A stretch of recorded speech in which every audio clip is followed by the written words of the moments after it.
Hi everybody, welcome back. Today I'm going to share with you how I resoled my Birkenstocks.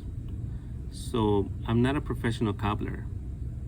I'm just a guy with some glue, a leather repair kit that I got as a kid for Christmas, and a little bit of time to kill. Birkenstocks does not have a resoled option for this model, the Benlows. And also local cobblers were not interested in improvising a resoling of these shoes, so I took on the challenge.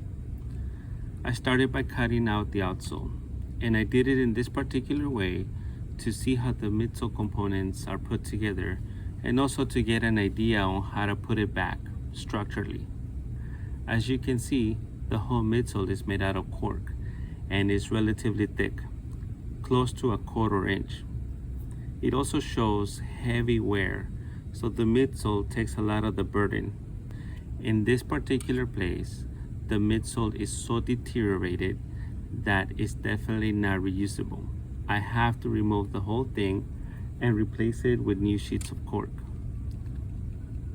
After complete removal of the cork, I proceeded to remove the plastic rand, or the whatever is remaining of the outsole, and replaced it with the leather rand. I stitched it by hand and glued it in place to create some sort of cup compartment for the new midsole to fit. I cut the cork to match the shape of the shoe.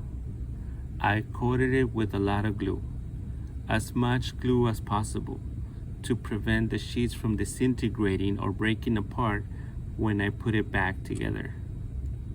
I also feathered out the heel piece with a sharp blade and glued it. The feathering is essential so that you don't feel a hard line in the middle of your foot in the transition along the footbed. I added the new outsole and I clamped it down overnight to ensure proper drying and to make sure the glue adheres. Remember, add as much glue as possible. The day after, I cut the excess glue and the outsole and retouched the color. Subscribe so you don't miss my next video on how I resolve these other pair of brown Birkenstocks. I'm also considering a follow-up video on how long this new outsole lasts me and whether there were any other problems with the shoes after this job. The shoes are comfortable, they feel amazing, and the fit hasn't changed much. I do notice that the footbed needs to break in a little bit, but other than that, they feel great. I hope this video was helpful. Don't forget to click like and subscribe.